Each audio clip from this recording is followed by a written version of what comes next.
how long have you been bald for?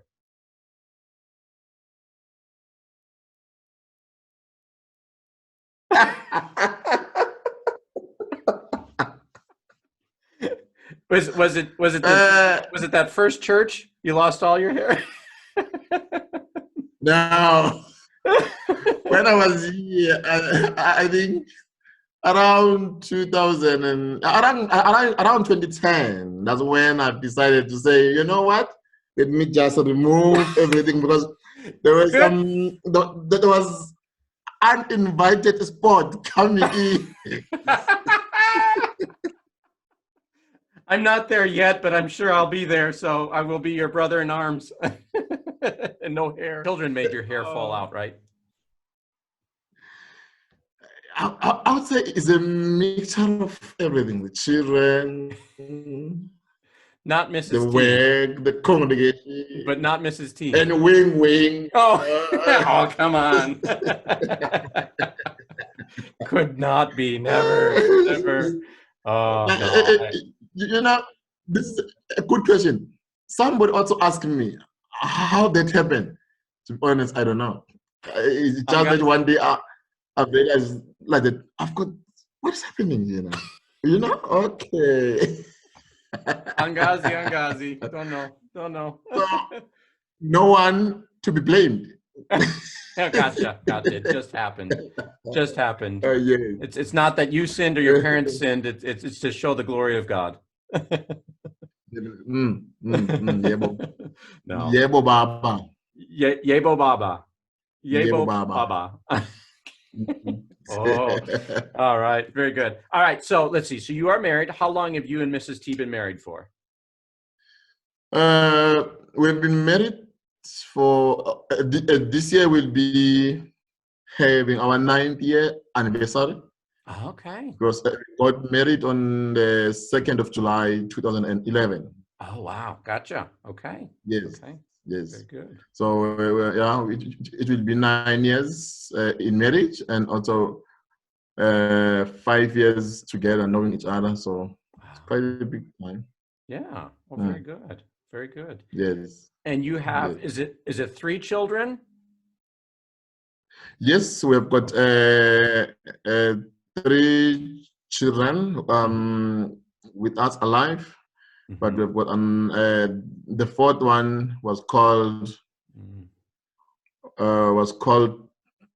by God to home at the stage when she was, I would say, the same day she came to this earth, and then she was taken home at the same time. Gotcha. Yes. Gotcha. Yeah, I've got 3. The first one is 20 years old. The second one is 17 years old. The last one who is keeping us very, very busy. 3 years old. 3 years old. Oh man, those were the days. No sleep in the Thwala household. Exactly. So many questions, up and down, doing this and that. Oh well, but we are so blessed. Yes. Oh, great. Yeah. Wonderful. Okay. Well, just so people know, so Shangweni is a little ways from the bigger town called Durban in South Africa, which is right on the Indian Ocean coast of South Africa. And Shangweni is pretty much straight west of Durban, right? Northwest? Is that? Yes. Am I remembering my directions correctly? It's all over the place. Yeah, that's her. There you go.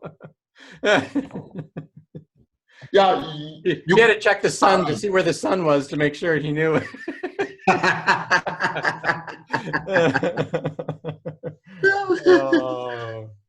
Yes, it is on that direction. Gotcha. You're right. Good. And just so people know that Pastor Thwala is Zulu and speaks Zulu. That's really your mother tongue, right? I mean, Zulu is yes, a little on, and then your English is obviously way better than my Zulu, like way better. When did you start learning English? how old were you when you started learning English? Even though I cannot remember the year, but I started learning English when I was at primary. Okay. During grade 3. Okay, gotcha. Yes, gotcha. Yes. That's where I started to learn English. That's when they would say a word will be said in Zulu and then in English, so that you will not remember. So it was the beginning up until now. Sure. Yes. Wonderful. Yeah. So when we were there and had church with you, he'd do parts of the service in Zulu. All the singing was in Zulu, but then Yes. he for us crazy Americans, he was so gracious and did a second sermon in English for us, and that was wonderful. That was wonderful. Yeah. Yeah, but when you are at the church, I believe that you hear the message, you are compelled to hear, oh my goodness, the message with your language. Yeah, that's right. That's right. Yes.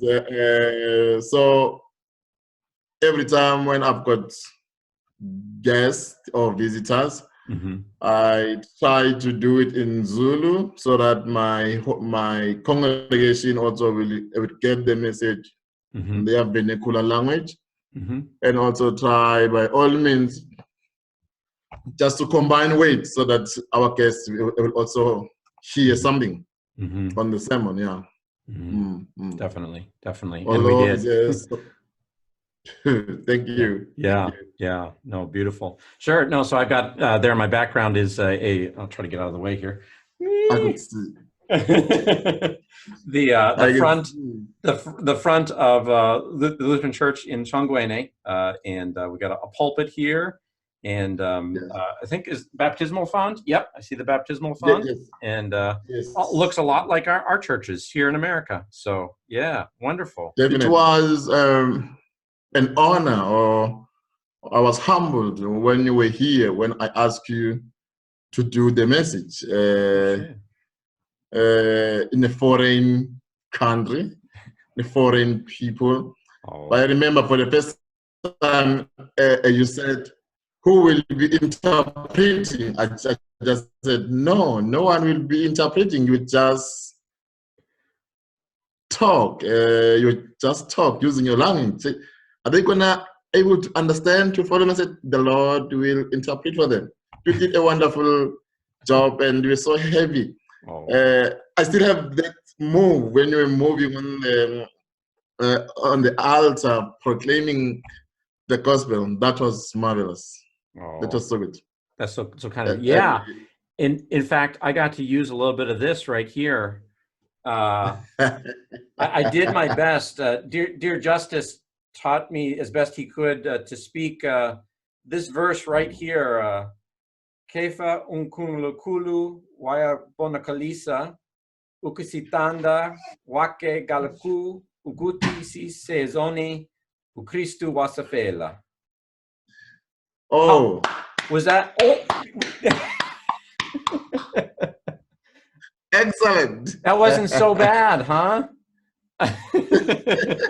Yeah, I still remember that you were, but well, it's normal. Let me share with you, Brother Wing. Yeah. You know, the first time when I had to preach in English, I was shivering.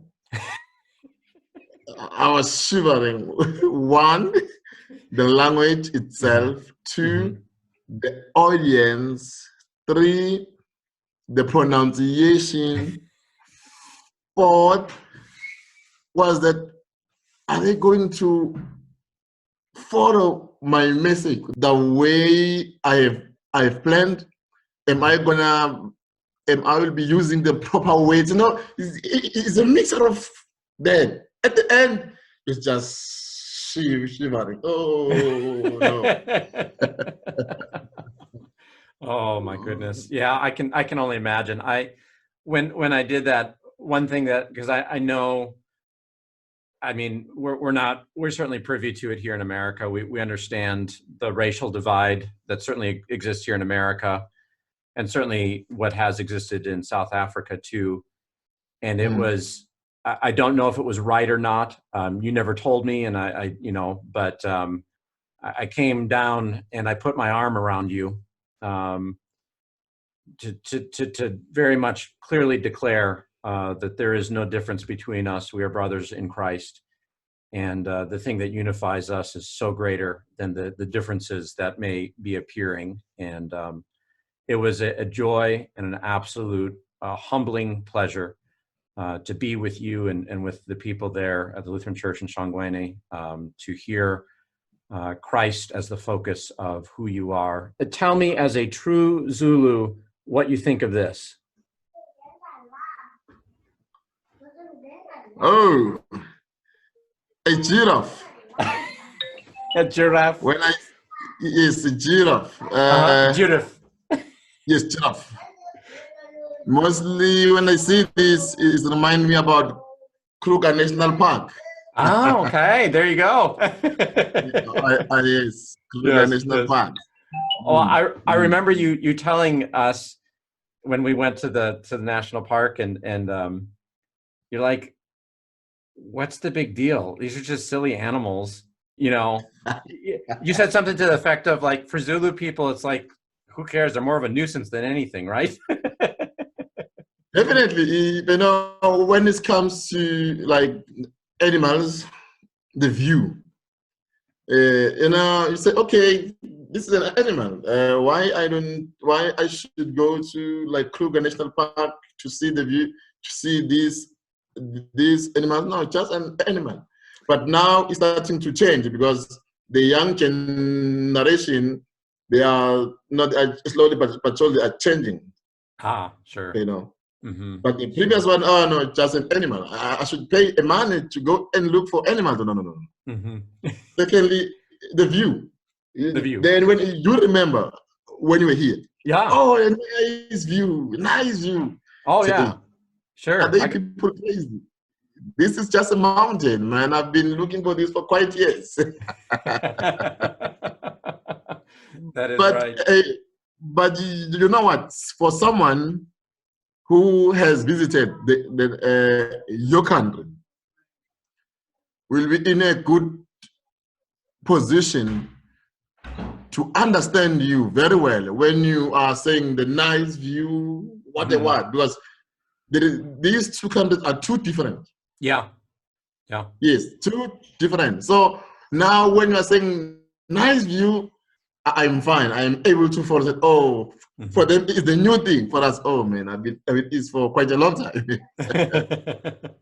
That's right. Well, I've got a sunrise here in South Africa, and you know, I think about it. This moon that's over in the you know, over this side of my head is the same moon that shines here in America.